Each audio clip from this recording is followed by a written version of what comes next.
Bismillahirrahmanirrahim. Assalamualaikum warahmatullahi wabarakatuh. Waalaikumsalam warahmatullahi wabarakatuh. Bismillahirrahmanirrahim. Mari Bu. Bismillahirrahmanirrahim. Subhanallah. Walhamdulillah. Wala ilaha illallah. Allahu akbar. Subhanallah.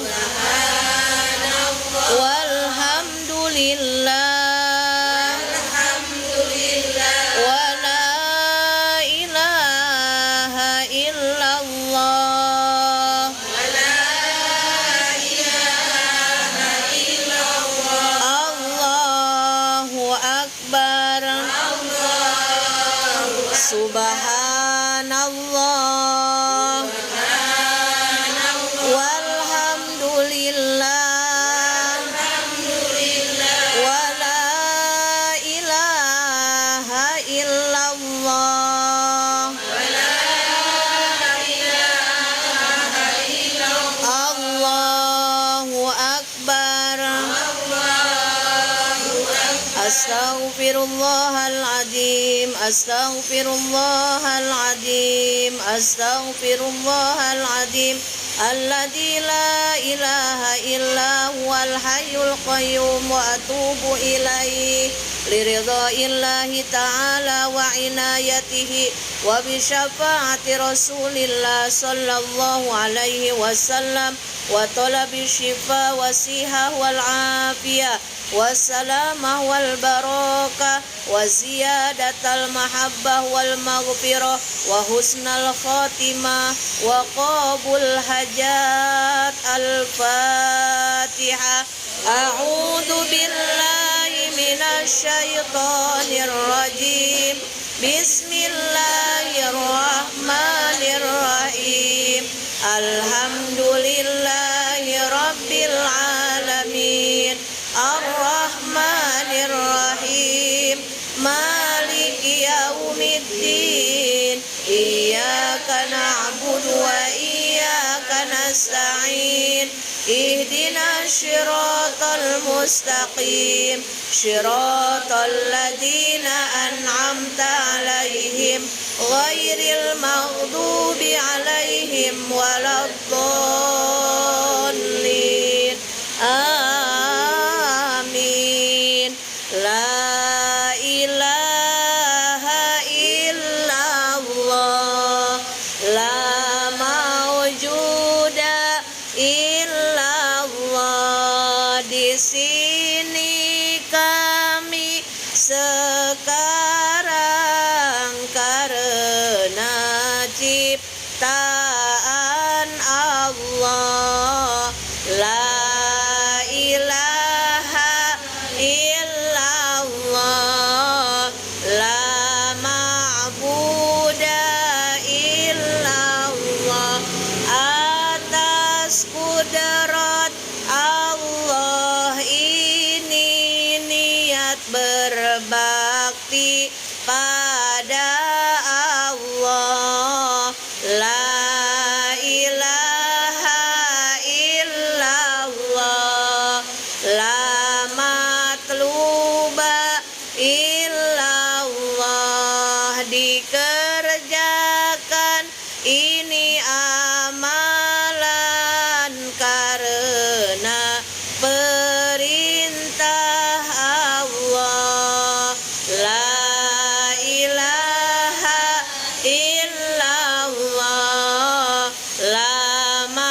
sudah illallah dikerjakan ini amalan mengharap ridhonya Allah. Bismillahi tawakkalna ala Allah, la haula wala quwata illa billah. Astaghfirullahaladzim, astaghfirullahaladzim, astaghfirullahaladzim wa atubu ilaihi. Salatullah salamullah ala toha lillah. Salatullah salamullah ala yasin habibillah. Tawassalna bismillah wa bil hadi rasulillah wa kulli mujahidin lillah bi ahlil badri ya Allah. Salatullah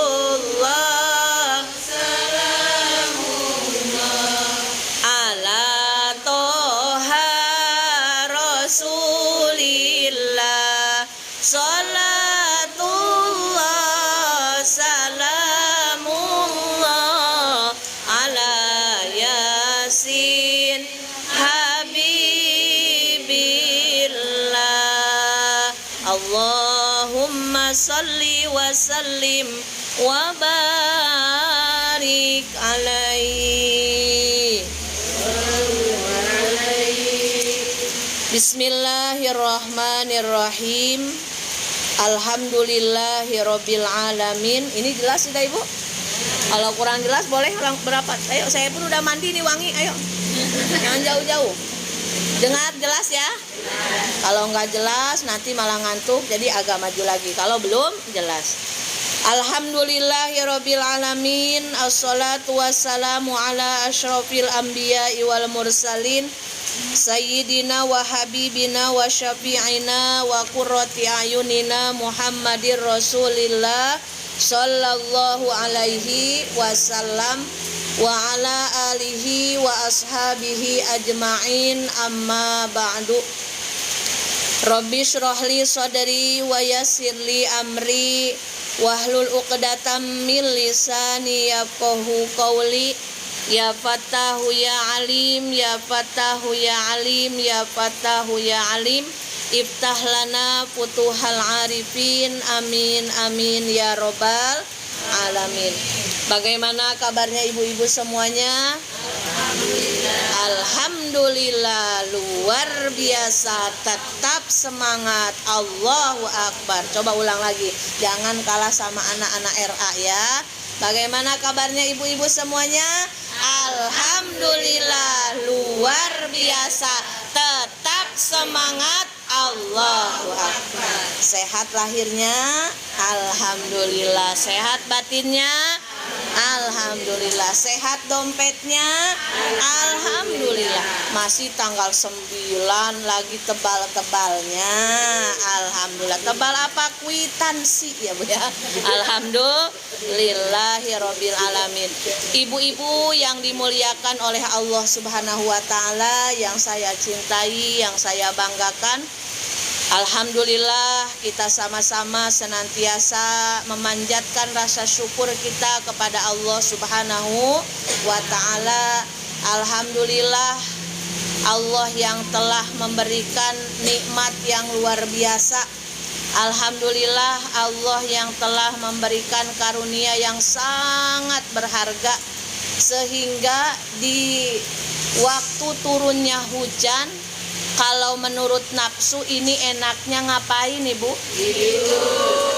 Pokoknya udah nggak ada jawaban lain. TIDUH TUR. Kalau tidak tidur ini ada cemilan ini. Cemilan singkong hangat, ada kopi panas, nikmatnya. Tapi Allah memberikan kita karunia yang luar biasa. Allah berikan taufik hidayah, meski hujan turun tidak menyurutkan langkah kaki kita untuk bersama-sama silaturahmi dalam rangka tolabul ilmi.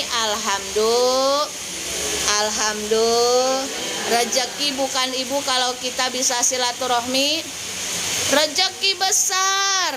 Kalau kita bisa ngaji itu rezeki apa bukan? Rezeki ibu. Jadi jangan sampai yang ada di otak kita, yang ada di pikiran kita, rezeki teh hanya uang aja. Kalau kata orang Padang apa? Piti baik. Kalau kata orang Sunda artos baik. Bukan. Rezeki yang sesungguhnya adalah ketika kita diberikan oleh Allah kesempatan untuk bertambah ibadah. Karena memang tujuan utama kita diciptakan Allah di muka bumi ini adalah untuk ibadah. Dalam ayat Al-Quran Allah berfirman, Bismillahirrahmanirrahim, wa ma khalaqtul jinna wal insa illa liya'budun.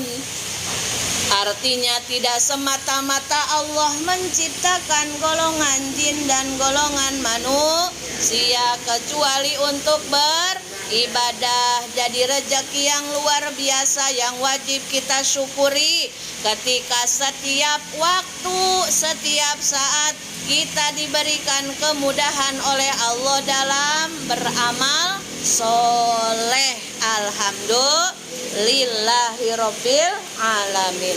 Sholawat dan salam mudah-mudahan selamanya tercurah limpahkan kepada panutan alam, kekasih tercinta, yakni Nabi besar Muhammad Sallallahu Alaihi Wasallam, juga kepada sahabatnya, keluarganya, tabiin tabiatnya, dan kita selaku umatnya mudah-mudahan mendapatkan syafaat kelak di hari kiamat. Amin ya robbal alamin.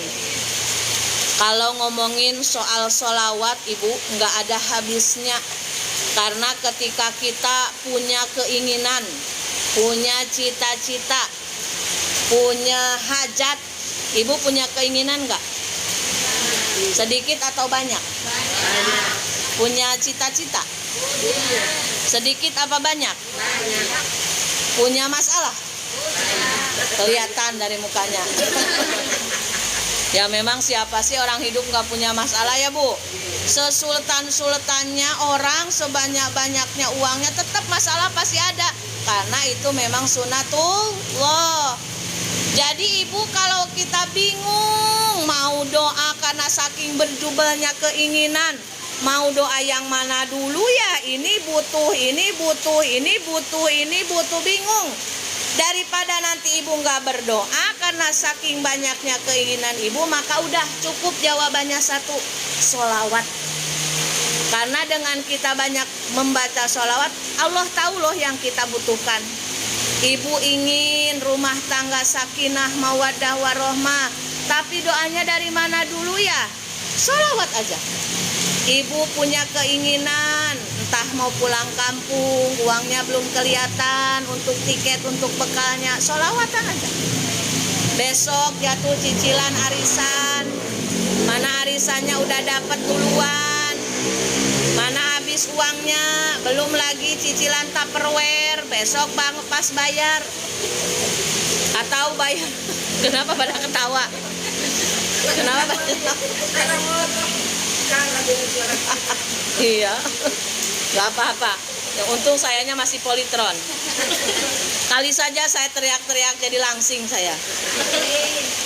Jadi ibu-ibu kalau ibu bingung mau doa apa saking banyaknya yang kita inginkan kepada Allah, udah sholawat aja.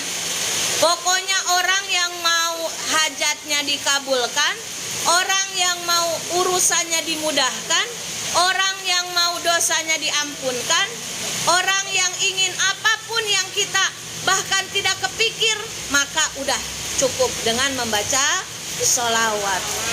Kan kalau kata lagu sekarang yang lagi viral, gara-gara sering sholawatan. Awas, ibu jangan mikir gara-gara minum sebotol minuman, ya awas. Itu mah nggak boleh, dosa itu mah ya.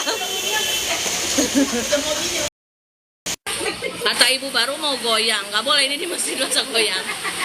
Gara-gara sering sholawatan, hati tenang tiada beban.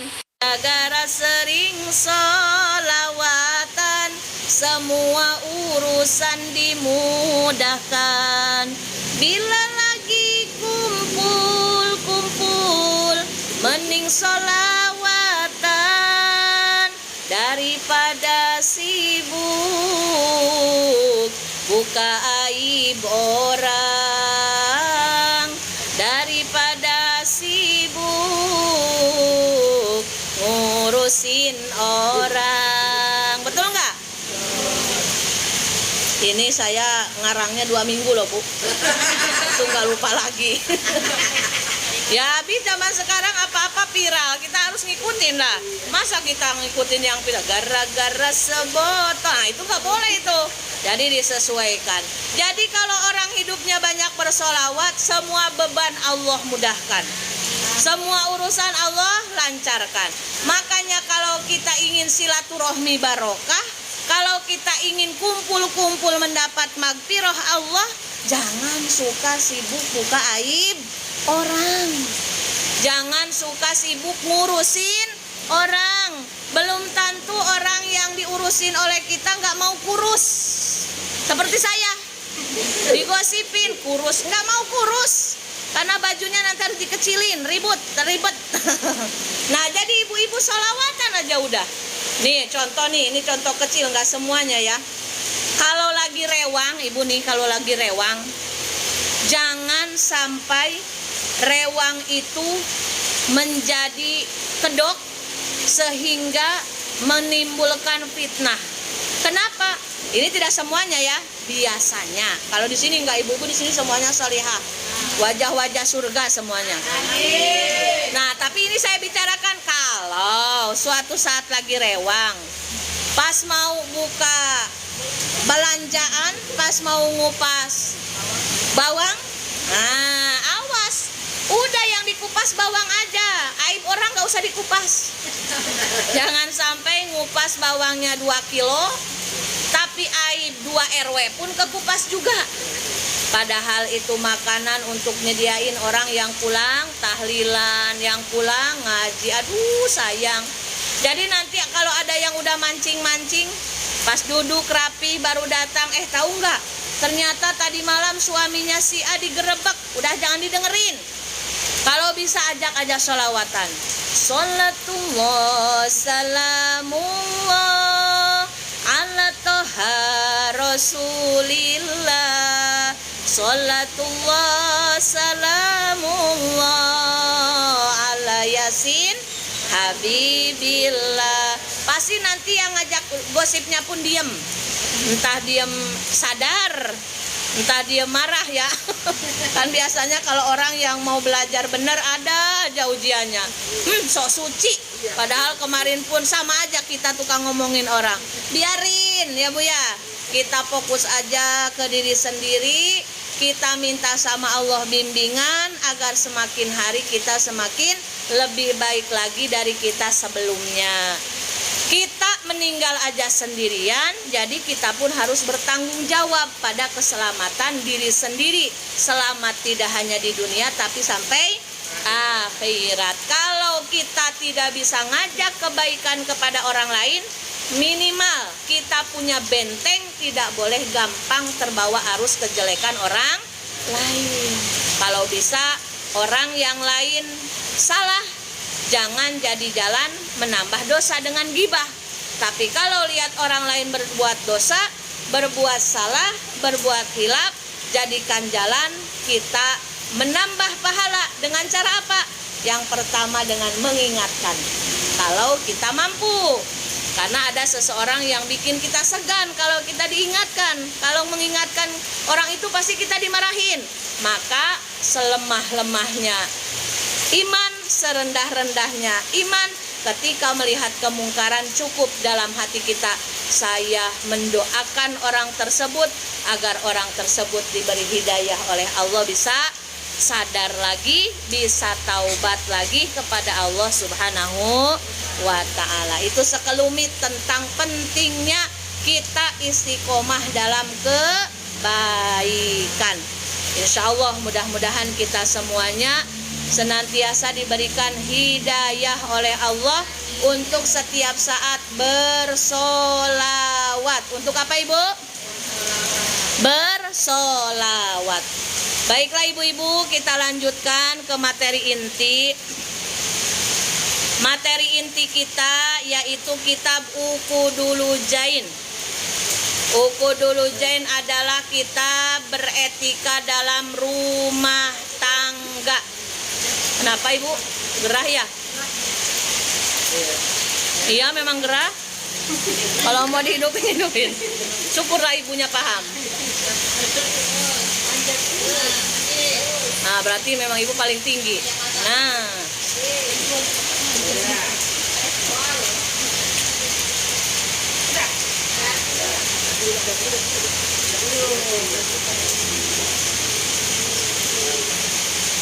dah, fokus lagi ngaji ya. Dah, biarin kipas muter-muter sendiri. Kita jangan ikut muter. Jadi mulai hari ini kita sudah mulai ngaji kitab Uqudulujain, Ibu. Kitab Uqudulujain itu kitab yang mengupas tuntas tentang masalah etika dalam berumah tangga. Nanti di dalamnya komplit. Tauhidnya ada, fikihnya kita kupas juga ya Bu. Termasuk tasawufnya. Kan pertemuan bulan kemarin sudah dijelaskan bahwa ilmu kita ini kan diwajibkan menuntut ilmu. Betul tidak Bu? Ada yang hafal tidak hadisnya? Tolabul ilmi faridhatun ala kulli muslimin. Di sini disebutnya tolabul ilmi, ada alif lam. Berarti ada alif lam li tahsis. Jadi semua ilmu itu memang boleh kita kaji. Cuma yang wajibnya itu hanya 3. Yang pertama ilmu tauhid, yang kedua ilmu fikih, yang ketiga ilmu tasawuf. Nah, karena kita emak-emak nih sudah punya suami, masih pada punya suami kan? Alhamdulillah, karena insya Allah semuanya muda-muda pasti masih. Oh, ada yang udah enggak? Opung, semangat Pung. Iya. Pokoknya Opung harus setia biar ketemu lagi sama mbebnya nanti di surga. Nah, jadi ibu-ibu yang masih punya ayang beb ini jangan sampai kita merasa cukup dengan ilmu yang ada. Karena namanya rumah tangga itu ibadah terlama. Namanya ibadah pasti ujiannya banyak. Karena ibadah yang paling besar pahalanya diantaranya adalah ibadah menikah. Sebab menikah itu luar biasa Ibu. Kalau kita tidak pinter-pinter, kalau kita tidak kuat iman, kalau kita tidak terus nambah ilmu setiap saat, ada marahnya, ada bosennya, ada jenuhnya, betul nggak? Dulu waktu awal aja menikah bulan madu, madu itu manis kan? Tapi namanya bulan madu, bukan tahun madu. Manisnya itu ya di bulan pertama. Uang masih banyak dari kado, betul. Belum punya anak, tinggal masih di mertua, semua dijamin. Udah kesini, kata mertua sorry lah ya. Mikir sendiri, udah kepikiran tuh. Jadi madunya lama-lama terkikis habis. Nah, kalau tidak diimbangi dengan ilmu, naudzubillahi min dzalik, kenapa banyak orang yang memimpikan punya pasangan, tapi ketika sudah punya pasangan banyak yang memilih perpisahan karena tidak kuatnya iman dan tidak diawali dengan ilmu agama. Nah, makanya dengan ngaji ini mudah-mudahan pengantin baru makin harmonis. Ada pengantin baru di sini? Semuanya harus anggap pengantin baru, Ibu. Nah, baru 20 tahun kata Ibu. Kan kita terus belajar tiap hari dalam rumah tangga. Anggap aja kita ini pengantin baru. Agar romantisnya dipertahankan, panggilan sayangnya dipertahankan, harmonisnya dipertahankan. Karena begini Ibu, kebanyakan kalau saling memuji, saling berterima kasih itu kalau pengantin baru aja. Kalau udah pengantin lama, apalagi udah punya cucu, ya Allah, manggil aja gak ada mesra-mesranya. Padahal Ibu, sunnah Nabi itu bukan hanya tahajud loh. Sunnah Nabi itu bukan hanya sholat duha. Sunnah Nabi itu bukan hanya puasa Senin, Kamis. Termasuk memanggil dengan panggilan yang pasangan sukai, itu sunnah Nabi Ibu. Suami dipanggilnya sukanya ayang beb, panggil ayang beb. Suami suka dipanggilnya yayang, kata Ibu ya. Belum juga. Ya memang fenomena kita seperti itu Ibu. Itulah ya, kadang dipanggil sayang, malah kitanya dicurigai. Pasti ini ada maunya ya kamu manggil sayang aku. Itulah saking jarangnya, betul nggak? Kita udah mesra-mesra dipegang jidat kita, sakit ya. Nah, saking jarangnya. Padahal itulah sunnah Nabi. Mana pernah Nabi membentak istrinya? Mana pernah istri Nabi teriak-teriak di hadapan suaminya? Itu yang jarang kita ketahui. Kita kadang mencari surga di luar, mencari apa ya, keindahan di luar, pahala di luar. Ngaji aja kayak minum obat, sehari 3 kali. Wirid pagi, wirid siang, wirid sore, tapi akhlak ke suami, ya Allah, macam satpam komplek, nggak ada mesra-mesranya. Boleh ngaji, boleh, karena harus ngaji juga wajib ya Bu. Kan kata saya juga, ibu ngaji ini tanda romantis Ibu. Kenapa disebut tanda romantis? Karena sebenarnya yang wajib ngajarin ibu-ibu ibadah itu suami-suami Ibu. Tapi karena suaminya sibuk kerja cari rezeki, ya udah ada waktu, ada kesempatan Ibu ngaji. Untuk apa? Untuk Ibu bisa memperbaiki ibadah, biar nanti di hadapan Allah ringan hisaban suami kita. Betul tidak? Nah, makanya apa yang suami sukai panggilannya kerjakan. Itu adalah sunnah Nabi besar Muhammad Sallallahu Alaihi Wasallam. Di dalam kitab Ukudul Jen diawali dengan ucapan Bismillahirrahmanirrahim, dengan menyebut nama Allah yang Maha Pengasih lagi Maha Penyayang. Di dalam cerita rumah tangga ada hikmah cerita yang luar biasa tentang keutamaan membaca bismillah. Jadi pengucapan pelapadan bismillah itu luar biasa Ibu pahalanya, jangan dianggap enteng. Ibu membaca bismillah setiap mau melakukan kebaikan. Ini kalau saya mau jabarkan dulu dari ilmu fikih nih Bu. Membaca bismillah kalau dilihat dari ilmu fikih terbagi 4 bagian. Yang pertama, wajib membaca bismillah. Yang kedua, baca bismillahnya jadi sunnah. Yang ketiga, baca bismillahnya makruh. Yang keempat, baca bismillahnya haram. Yang pertama, membaca bismillah hukumnya wajib. Apa saja? Di antaranya wajib membaca bismillah adalah baca bismillah di dalam sholat ketika membaca surat Al-Fatihah. La sholata liman la fatihalah. Tidak disebut sholat kalau tidak membaca Fatihah. Dan tidak sah Fatihahnya kalau tidak diawali dengan bismillah. Sebab bismillahirrahmanirrahim dalam bacaan Fatihah itu termasuk ayat dalam surat Al-Fatihah. Maka wajib hukum membaca bismillah dalam surat Al-Fatihah ketika sholat. Kalau Ibu sudah ke-4 rakaat sholat duhur, ternyata kata Ibu, ya Allah, tadi saya lupa loh sebelum Fatihah baca bismillah, nggak sah, sholat Ibu ulang lagi. Karena Ibu meninggalkan salah satu rukun kauli dalam sholat, diantaranya membaca surat Al-Fatihah.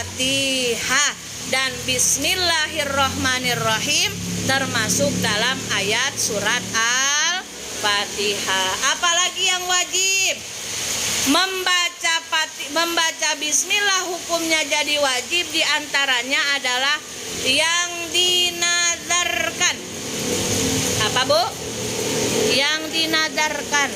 Nih Bu, bedanya ada azam, ada niat, ada nadar. Kalau azam itu hanya bermaksud, contoh kata ibu, Bu, nanti duhur ada pengajian di masjid apa ini namanya? Apa? Aminah. Masya Allah, ibunya Rasulullah ya Bu. Mudah-mudahan kita semua seperti Siti Aminah dan Siti Khadijah. Kata ibu ada pengajian di Masjid Aminah, mau ngaji tidak? Kata ibu yang ditawarin ngaji, insya Allah saya azam hadir kalau suami saya tidak datang. Nah, jadi ada niat tapi ditangguhkan. Kalau suami datang berarti enggak ngaji. Kalau suami enggak datang, azam, saya mau ngaji. Nah, itu namanya azam. Tulisannya A-Z-Z-A-M, azam. Yang kedua niat. Niat itu apa? Muktaronan bi fi'lihi. Qasdu syai'i muktaronan bi fi'lihi. Ibu keluar rumah, tadi mau ke sini keluar rumah. Keluar rumah kan? Masa terbang? Pasti keluar rumah. Nah, ibu keluar dari pintu baca bismillah, niat dalam hati, Bismillahirrohmanirrohim, niat saya mau ngaji karena Allah. Nah, maka ibu niat mau pergi ke tempat, ke Masjid Aminahnya itu disebutnya niat. Jadi niat itu niat mau melakukan sesuatu dan memang bareng dengan melakukannya itu niat. Kalau azam itu hanya baru wacana, baru agenda. Nah, itu azam. Kalau dilaksanakan maka itu namanya nanti diniatkan lagi kalau mau mendapat pahala kebaikan. Nah, yang ketiga ini nadar. Nadar itu apa? Menangguhkan mengerjakan sesuatu perkara bila apa yang diinginkan tercapai. Itu namanya nadar. Nadar itu diperbolehkan Ibu, tapi ada juga yang memakruhkan. Kenapa? Karena tanda-tanda orang pelit biasanya suka bernadar. Ini saya ini saya menyampaikan apa yang ada dalam hukum. Karena begini, Bu, nadar itu berat. Kenapa berat? Karena yang tadinya sunnah bisa jadi wajib. Contoh, ya Allah, suami saya tidak punya pekerjaan, sementara saya lagi butuh karena memang banyak kebutuhan. Kalau bulan depan suami saya diterima di PT Anu, saya bernadar mau sodakoh ke tetangga 4 kanan, 4 kiri, 4 depan, 4 belakang. Saya mau kasih emas 1 gram 1 gram. Ini contoh ya Bu ya, karena namanya aja melamun. Jangan tanggung-tanggung Bu. Nadar ini nadar, Ibu udah ngucapin nadar. Maka hati-hati Ibu, kalau nanti suaminya betul diterima kerja di PT yang Ibu maksud, maka Ibu segera pergi ke Panindo, ke Banda Baru, borong emas antam. Berapa gram? 4, 8, 12, belakang 4 lagi 16 gram. Dan itu tidak boleh Ibu simpan, apalagi bawa ke Pegadaian. Tapi Ibu bagikan 1 gram, 1 gram, 1 gram, 1 gram, 1 gram, seterusnya sampai selesai. Karena Ibu bernadar. Hati-hati, jangan malah gampang bernadar. Umi, tapi bagaimana? Saya udah niat. Pas suami saya diterima kerja, gajinya malah enggak cair. Gimana ini? Padahal udah bernadar. Nadar Ibu tetap masih dianggap hutang oleh Allah dan wajib ditunaikan bagaimanapun caranya. Entah Ibu nyicil dulu setengah gram, karena Ibu sudah bernadar. Makanya harus hati-hati. Satu kali lagi saya sampaikan, jangan suka gampang bernadar. Kalaupun Ibu mau dimudahkan urusan, sudah aja ambil jalan sodakoh. Karena ketika kita punya hajat besar, disunahkan itu kita sodakoh loh Bu. Jangan sampai pola pikir kita begini, udah tahu kita lagi butuh dana, malah disuruh sodakoh. Ibu, kalau hitungan sodakoh itu jangan pernah sekali-kali dihitung dengan matematika dunia. Nggak bakal masuk. Dan nggak bakal ada keinginan ingin berbagi, karena nanti yang ada kurang terus. Betul tidak? Contoh Ibu, kalau kita pakai matematika dunia dulu, 10 dikurangi 1 berapa? 9 kan Ibu. Berkurang atau bertambah? Berkurang. Tapi lah kalau dihitungnya dengan matematika Allah, 10 dikurangi 1 Allah lipat gandakan menjadi 10 kali lipat. Bahkan ada keterangan lain menjadi 700 kali lipat. Jadi kalau 10.000 disedekahkan 1.000, bukan jadi 9.000, tapi jadi 19.000. Tapi uang saya tinggal 9.000 Umi, 1.000-nya kan nggak ada Ibu. Namanya balasan dari Allah tidak harus bentuk materi. Mungkin saja takdir Ibu hari itu kita harus, naudzubillah ya, jatuh.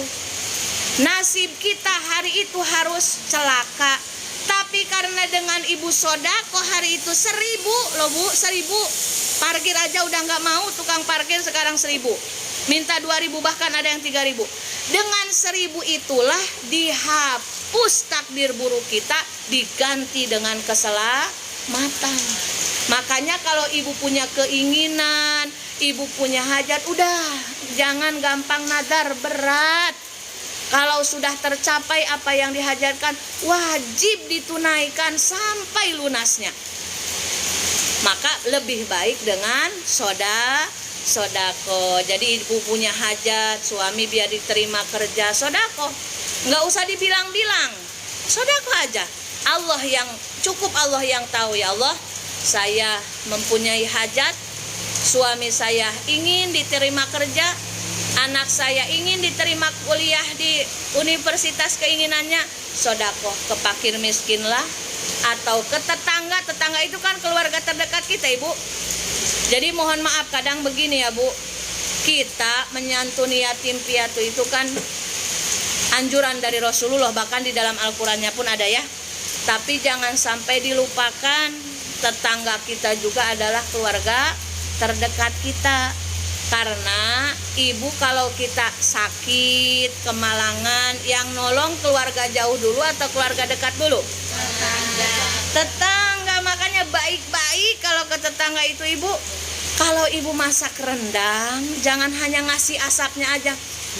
Biar tetangga tahu saya masak rendang. Kasih dong, kasih. Tetangga sebelah 1 mangkok, tetangga sebelah lagi 1 mangkok. Udah, kalau Ibu punya keinginan, sodakoh. Nah itulah. Dan Ibu hati-hati, tadi kan ini sedang menjelaskan masalah bismillah yang wajib ya. Kata Ibu, contoh ini, contoh lagi. Kalau saya keluar arisan 100 juta bulan ini, maka saya nazar membaca bismillahirrahmanirrahim 1000 kali sekali duduk. Lalu pas goncangan keluar arisan, Ibu Syahrini, kata Ibu, karena dapat arisannya 100 juta loh Bu. Senanglah hati Ibu Syahrini. Kata Ibu Syahrini, nah harus diingatkan sama kawannya, Ibu Syahrini, jangan lupa Ibu udah nadar loh, kalau keluar arisan bulan ini Ibu, nama Ibu akan membaca bismillahirrahmanirrahim 1000 kali dalam sekali duduk. Nah maka yang tadinya bismillahirrahmanirrahim hukumnya sunnah jadi wajib karena dinadarkan. Paham Ibu? Paham tidak? Itu yang pertama, baca bismillahirrahmanirrahim yang hukumnya wajib. Yang kedua, baca bismillahirrahmanirrahim yang hukumnya sunnah. Bila Ibu mau mengerjakan sesuatu yang baik, disunnahkan membaca bismillahirrahmanirrahim sesuai dengan hadis baginda Rasulullah sallallahu alaihi wasallam. Kullu amrin dibalin la yubda'u fihi bi bismillahirrahmanirrahim bahwa aqta'u au ajdamu au abtaru. Kata Nabi, barang siapa yang mengerjakan suatu kebaikan tidak diawali dengan membaca Bismillahirrahmanirrahim, bahwa aqta'u maka itu terputus dari rahmat Allah. Sedangkan kita mengucapkan Bismillahirrahmanirrahim itu mengharap barokah dan rahmat dari Allah. Contoh, ini makanan ya, ada cemilan, ada tahu, ada singkong. Ini apa sih namanya? Hah? Rambut nenek. Oh. Kalau di saya rambut nenek itu apa, arum manis? Oh, nggak apa-apa. Kita kan Bhinneka Tunggal Ika. Nah, Ibu, apa yang membedakan kita dengan kambing? Coba, apa yang membedakan kita dengan kambing? Kata Ibu, yang ditanya rambut nenek, yang ditanya yang ditanya pertanyaan malah kambing. Apa perbedaan kita sama kambing? Nah, kambing makan, kita makan. Kambing minum, kita minum. Cuma yang membedakan, jadi pahala tidak makan kita, jadi kebaikan tidak minum kita. Kalau kambing makan nggak pernah baca bismillah, dagingnya enak, di sate, digulai, belum nggak, betul nggak? Tapi kalau kita makan tidak disertai baca bismillahirrahmanirrahim, maka setan ikut serta memakan nutrisi makanan yang kita makan. Minum, kambing minum tidak baca bismillah, susunya menyehatkan. Tapi kalau kita minum tidak membaca bismillahirrahmanirrahim, maka terputus dari rahmat Allah. Kata Ibu, susu saya menyehatkan. Menyehatkan anaknya. Tapi soleh enggak nanti anaknya? Kan bersumber dari air susu yang ibunya ahli zikir, ahli bismillah. Maka yang membedakan kita dengan hewan yaitu tata krama. Sebelum makan baca bismillah, sebelum minum baca bismillah, sebelum tidur baca bismillah, memakai pakaian baca bismillah. Ibu kalau pakai baju suka baca bismillah enggak? Baca doa jangan lupa ya. Allahumma inni as'aluka min khairihi wa khairi ma huwala wa a'udzubika min syarrihi wa syarri ma huwala. Kata Ibu enggak hafal, ya udah bismillah aja. Bahkan maaf Ibu, ini karena lagi kita ngaji harus semuanya dikupas tuntas. Ibu kalau mau mengerjakan kewajiban seorang istri dengan suami, jangan lupa baca bismillah. Doanya suka lupa Umi karena udah khilaf. Bismillah jangan lupa. Pasti pada hafal Ibu kan? Paling hafal lah itu. Bismillah jangan lupa. Nah, jadi sunnah membaca bismillah ketika kita mau mengerjakan sesuatu kebaikan. Biasakan biar terbiasa. Dan dalam salah satu keterangan hadis disebutkan, membaca bismillahirrahmanirrahim jika dibiasakan ketika mau mengerjakan kebaikan akan menjadi benteng di alam kubur. Kita dijauhkan dari siksaan hewan-hewan buas di dalam kubur. Kalau Ibu mau mengetahui, dalam kitab Daqaiqul Akhbar disebutkan, satu hari kubur itu memanggil kita 5 kali loh Bu. Memanggil nama kita. Contoh, nama saya Eis Robiah Adawiyah. Cuma orang manggilnya Umi Naila Habibah, karena anak saya Naila dan Habibah. Eis Robiah Adawiyah. Coba bayangkan Ibu, untung kuburan itu memanggil kita nggak kedengeran ya Bu. Coba kalau kedengeran, Ibu mau makan bakso nggak semangat. Pas Ibu mau makan disebut Ibu Syahrini, udah nggak ada semangat lagi makan bakso, nggak ada semangat lagi pergi ke pasar, kaget bener. Untung nggak kedengaran. Tapi harus diingat bahwa setiap hari alam kubur memanggil kita 5 kali, diantaranya memanggil dengan wahai Bani Adam, ana baitul apa, saya adalah rumah yang penuh binatang hewan buas yang akan menyiksa hamba-hamba Allah yang durhaka. Maka kata sahabat, ya Rasulullah, berilah saya amalan. Ketika saya mengamalkan amalan tersebut, saya dijauhkan dari sengatan, dari siksaan hewan buas di dalam kubur. Maka kata Rasulullah SAW, bacalah bismillahirrahmanirrahim di setiap saat akan melakukan amal kebaikan. Maka dari mulai saat ini yuk, bismillahirrahmanirrahim, jadikan zikir kita hari-hari biar apa yang kita kerjakan mendapat pahala dan kesananya mendapat barokah ya Bu ya. Itu yang kedua. Yang ketiga, bismillah yang hukumnya makruh ketika mau melakukan makruh. Apa ya? Di antaranya makruh ngerokok, makan jengkol, makan pete, yang bau-bau itu kan makruh. Jadi kalau ibu mau makan jengkol ini gimana? Baca bismillah. Ya udah, makannya jangan sama jengkol aja, atuh tambahin rendangnya. Jadi kita mah niatnya makan sama rendang. Jengkol mah itu mah penyempurna, variasi ya Bu ya. Ini ngajarin nggak bener ini ustazah. Soalnya saya juga pecinta jengkol ibu. Ya pinter-pinternya kita. Kenapa sih jengkol dimakruhkan? Kalau memang mengakibatkan bau ke orang di sekeliling kita. Kan sekarang mah banyak ininya minum habis makan sama jengkol, minum sama kopi white coffee itu biasanya langsung hilang loh. Beneran. Itu yang saya lakukan. Terus makan permen, sikat gigi lah, pinter-pinternya kita. Jadi makruh membaca bismillah ketika akan melakukan amal yang dimakruhkan. Contoh suami ibu mau ngerokok, strek bismillahirrahmanirrahim, makruh ya Bu ya, karena ngerokoknya juga makruh. Bahkan kalau menurut sebagian ulama itu hukumnya haram karena merusak kesehatan. Itu yang ketiga. Yang keempat terakhir, haram membaca bismillah bila mau mengerjakan maksiat. Ada orang mau maling, bismillahirrahmanirrahim, itu bismillahnya juga haram. Atau naudzubillah, seperti tadi nyanyi mau mabok, bismillahirrahmanirrahim, gelak itu haram. Mau zina, bismillahirrahmanirrahim, nggak bisa, itu haram. Jadi naudzubillahi min dalik. Mudah-mudahan kita dilindungi oleh Allah, dijauhkan dari perbuatan mungkar, dan insya Allah dijauhkan dari hal-hal yang Allah tidak ridhoi. Jadi 4 ya Bu ya, hukum membaca bismillah ya. Hukum baca bismillah wajib ketika membaca bismillah dalam surat Al-Fatihah. Yang kedua, bismillah yang dinadarkan. Hukum baca bismillah sunnah, diantaranya mau mengerjakan semua amal kebaikan apapun itu, biasakan awali dengan bismillah. Yang ketiga, membaca hukumnya bismillah haram ketika mau melaksanakan amal makruh.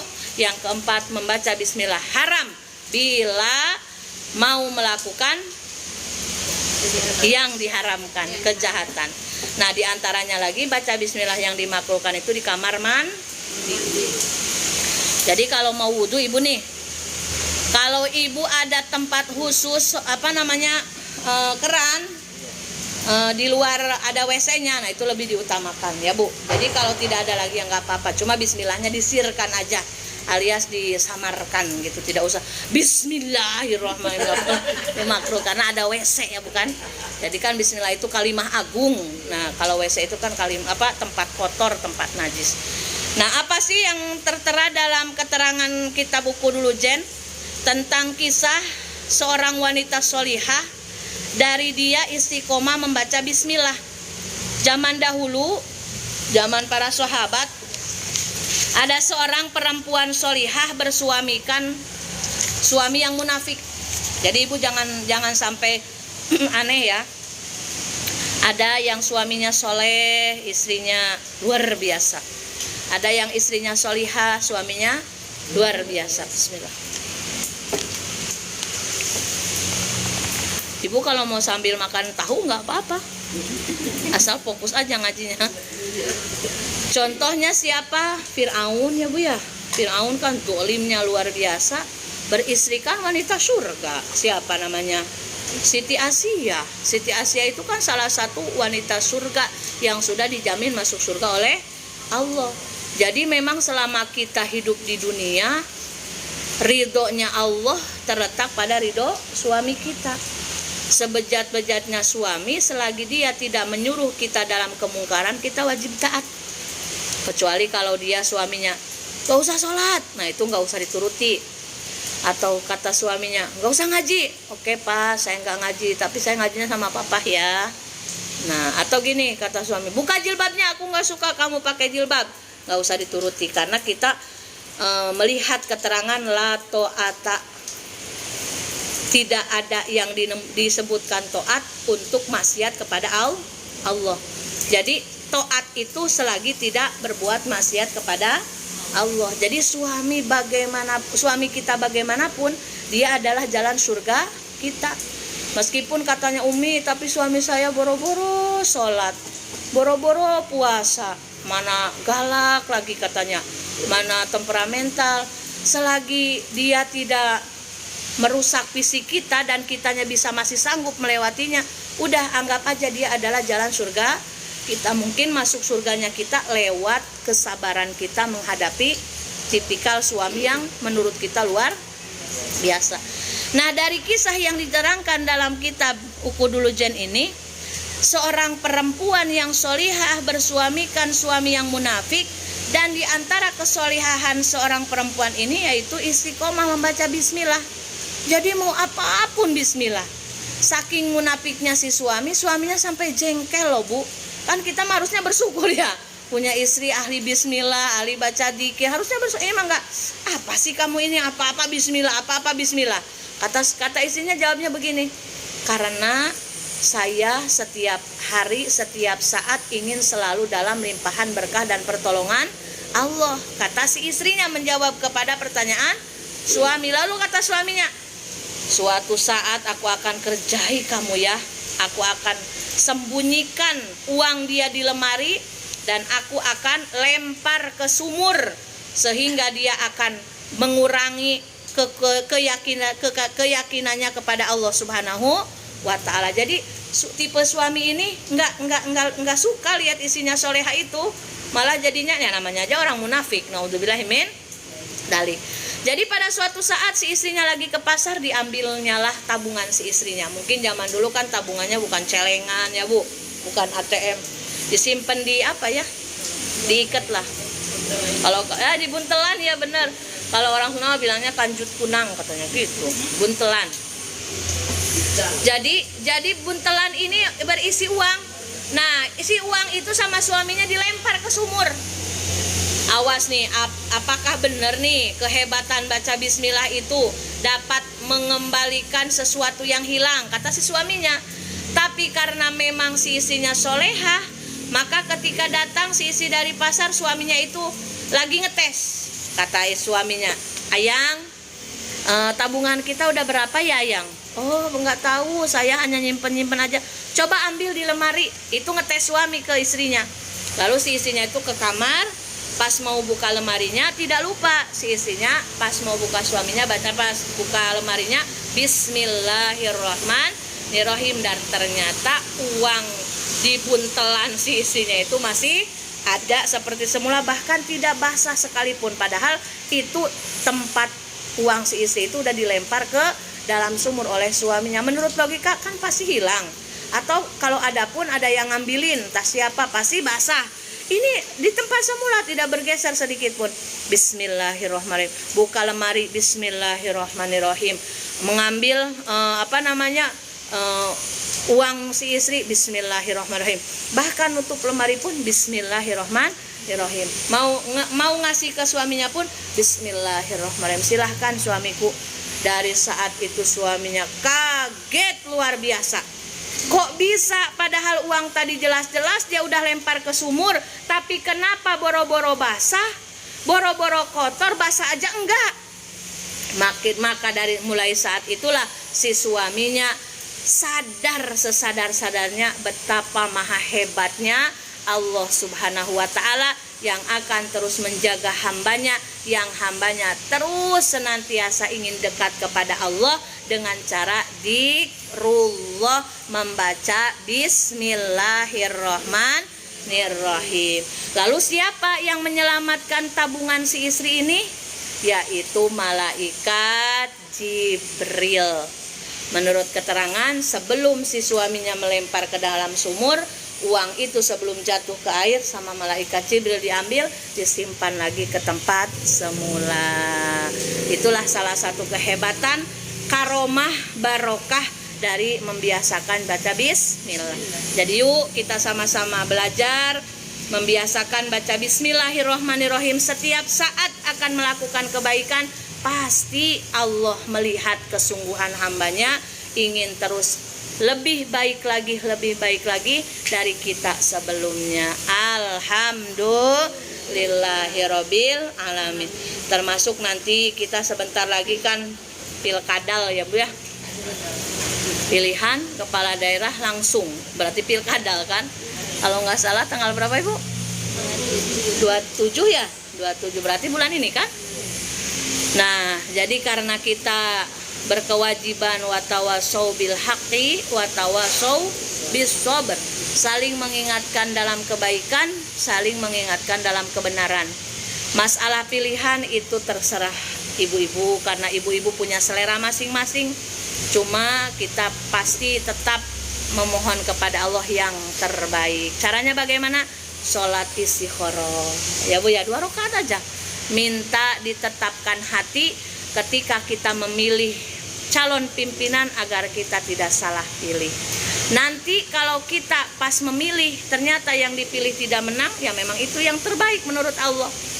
Lalu ketika kita milih yang dipilih kita menang, itu pun yang terbaik bagi Allah. Yang penting kita pas mau milih sholat istikharah, minta petunjuk kepada Allah siapakah yang pantas kita pilih, karena pilihan kita pun akan dimintai pertanggungjawaban di hadapan Allah Subhanahu wa ta'ala. Bisa jadi yang menurut kita baik belum tentu baik menurut Allah, dan bisa jadi yang menurut kita buruk belum tentu buruk di hadapan Allah. Yang paling penting kita minta bimbingan Allah, kita minta petunjuk kepada Allah. Nanti pas waktunya tiba, jangan lupa kalau sudah yakin pada pilihan, jangan lupa pas mau coblosnya baca bismillahirrohmanirrohim. Semoga yang kita pilih amanah, membawa jalan kebaikan untuk banyak orang. Alhamdulillahirabbil alamin. Mudah-mudahan berkah dan manfaat. Mohon maaf atas segala kekurangan. Hari ini kita bertambah ilmu, yaitu istimewanya, fadilahnya dari istiqomah membaca bismillahirrohmanirrohim. Di dunia akan diliputi keberkahan, di alam kubur akan dijauhkan dari siksaan binatang buas. Ada yang mau ditanyakan? 5 menit. Silakan. Ini hukumnya baca bismillah tadi. Pernah kejadian Bu, ular masuk rumah. Ular? Iya. Terus mau bunuhnya itu aku pukul dengan bismillah. Dengan bicaranya gini, kamu yang datang kalau aku lepas nanti pasti berbahaya lagi gitu. Jadi gimana aku pas lagi mau bunuhnya itu dengan baca bismillah? Kalau ular itu kan termasuk hewan yang membahayakan. Membunuh hewan yang membahayakan itu memang sunnah. Karena kalau kita diamin berarti kita tidak berikhtiar untuk selamat. Nggak apa-apa, sunnah. Udah kejadian baru kepikiran, kok membunuh baca bismillah? Tapi berbahaya. Kalau membunuh suami baru nggak boleh. Pikiran kan membunuh gitu, tapi jadi Iya, kan sunnah.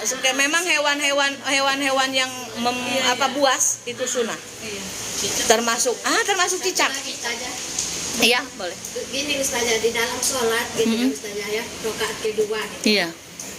Di dalam sholat itu rakaat kedua pas mau baca ayatnya, Iya. langsung gitu Ustazah tanpa bismillah. Gimana itu Ustazah? Boleh, sah. Yang penting Fatihahnya aman. Nah, kalau di luar Fatihah mau baca bismillah silahkan, mau tidak pun tidak apa-apa. Tapi lebih utamanya baca bismillah. Bahkan hanya baca bismillah juga sah. Contoh, waladdallin, amin, bismillahirrahmanirrahim, Allahu akbar, sah. Karena yang paling penting rukun yang harus dijaga itu adalah bacaan bismillah. Cuma ya sesibuk apa sih kita ya sampai nggak bisa membaca surat pendek setelah Fatihah. Kita aja sama Allah diluaskan, dimudahkan, masa untuk menghadap Allah. Ibaratnya kan sholat itu Waktunya kita berinteraksi dengan Allah, waktunya kita curhat kepada yang maha mengetahui segalanya. Kita curhat ke suami kadang ada nyambungnya, seringnya nggak nyambungnya, ujung-ujungnya berantem, bener nggak? Nah itulah sholat, saatnya curhat.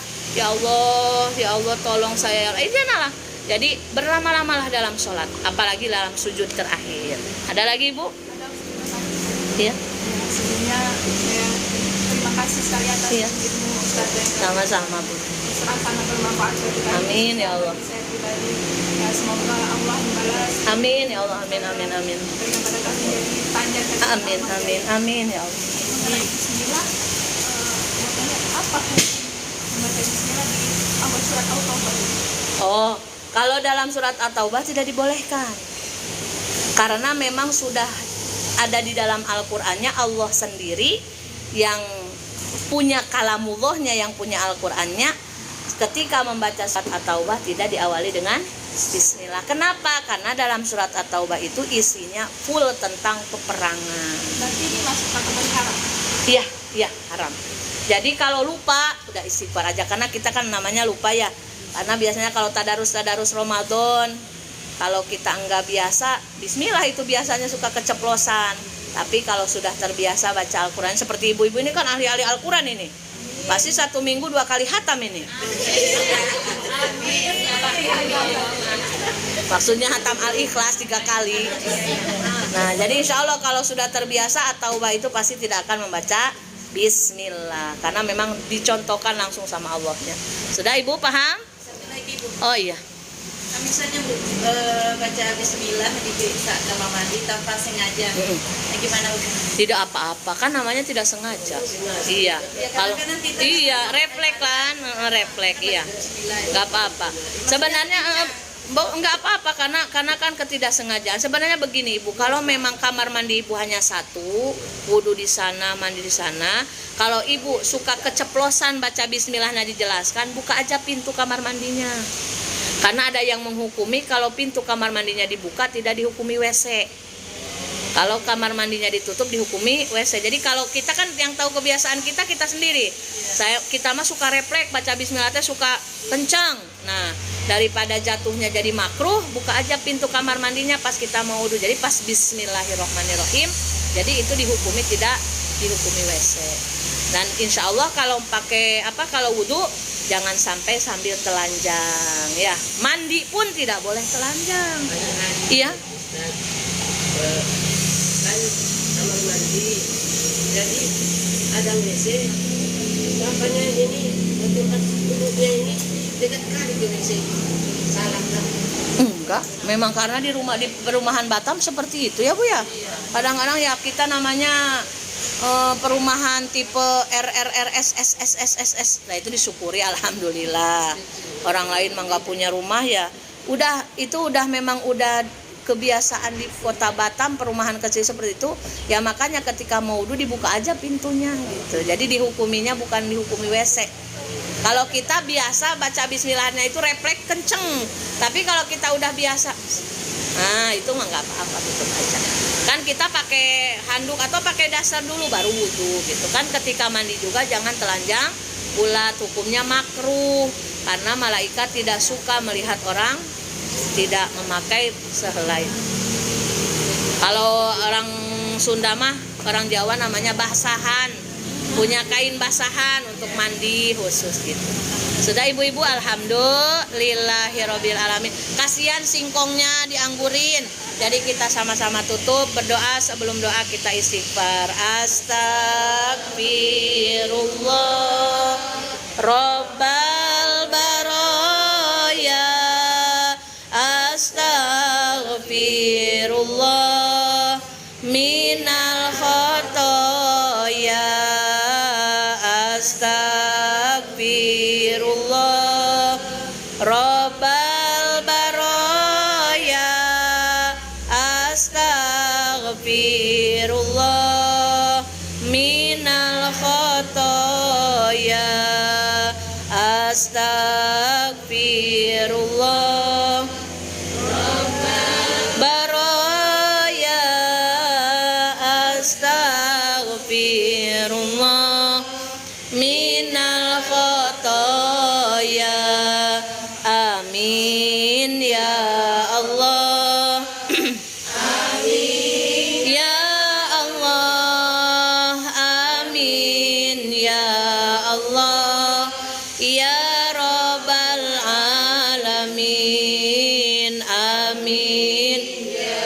Bismillahirrahmanirrahim. Alhamdulillahirabbil alamin.